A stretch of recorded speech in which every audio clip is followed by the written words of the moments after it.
Guys, what's up? It's Mark. I'm gonna save you guys a lot of time and headache from some people on YouTube that are posting videos on how to replace the liftgate strut shocks, electric strut shocks that are a pain in the nutsack on both sides, that these guys are only doing the passenger side to make you think, oh, a good video, but it's not.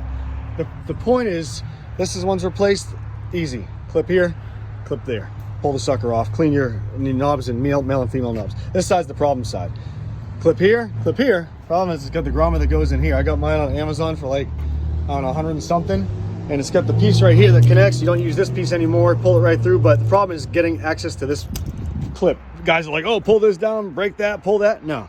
If you pull the lift gate open, pop the window part open right there.